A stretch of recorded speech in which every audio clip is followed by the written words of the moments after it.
La génétique, le chapitre 1 sur la vie. Voilà. Donc, ce que vous devez retenir, c'est que Mendel, en 1866, il a défini la génétique comme c'était la science qui étudie le gène, c'est-à-dire la transmission des caractères au cours de la génération. Un caractère, on a deux, voilà. On a un caractère physique et on a un caractère biologique. Donc, on a deux caractères.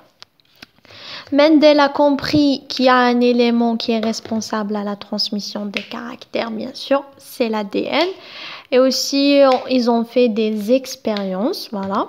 Donc, ils ont fait des expériences, par exemple l'expérience de Griffith, 1928.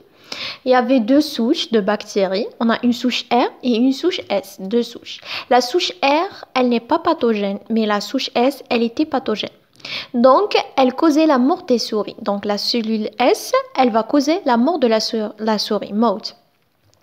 Lui, il a travaillé sur des souris aussi en injectant des différentes souches. Il a injecté une autre fois.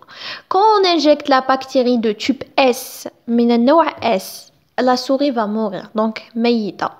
Mais quand on injecte des bactéries de type R, la souris va rester vivante.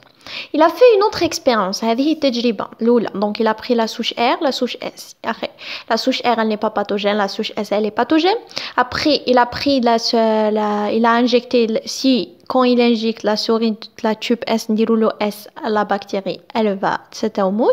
Lakin, on va faire R, de type R, elle va rester vivante. En fait, je suis nulle en arabe, mais bref, j'essaie un peu d'expliquer. Une autre expérience, il a pris bien sûr les bactéries de type S, il les a tuées, la bactérie S et il a fait par la chaleur. Le résultat, la souris, elle était toujours vivante, la souris même touch. Il a pris la même souche de bactérie S, il a pris par la chaleur bien sûr, il a mélangé la souche R, R. La souris va mourir. Ça, c'était des expériences qu'il a fait Griffith en 1928. C'est juste une petite introduction que la prof nous a fait. C'est pas un truc intéressant. Après, le résultat de Griffith, il a trouvé qu'il y avait un facteur de transformation. Puis, après Griffith, il est venu Avery Colley, 1944. Ils ont essayé de prouver les résultats n'étaient à Griffith. Ils ont extrait l'ADN à port, puis ils ont utilisé des injections sur des souris avec des protéines. استعملوا البروتينات. La souris كانت حية. Donc ils ont trouvé que l'ADN était un facteur de transmission. Après on a Hershey et 1952.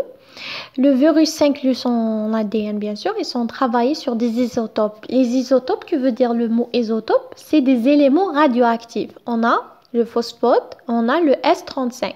Le P qui veut dire phosphore, c'est dans l'ADN, il fait partie de notre structure. Mais le S, c'est le soufre. On le trouve dans les protéines, dans l'ADN, des facteurs de transmission, tout ça. Après, on va voir le premier élément nécessaire. C'est ici qu'on commence le cours. Structure des acides nucléaires. On appelle l'ADN et l'ARN, bien sûr, on les appelle nucléiques. Nous sommes l'ADN ou l'ARN nucléique. Par rapport au quoi? Par rapport à leur noyau. On a eucaryote, on a aussi un ADN prokaryote. On a deux. ADN qui veut dire acide désoxyribonucléique. ARN, c'est acide ribonucléique. Ribo, c'est par rapport au sucre, par rapport à sucre. J'espère que vous avez compris. Donc, on enchaîne. Puis, on a l'ADN et l'ARN.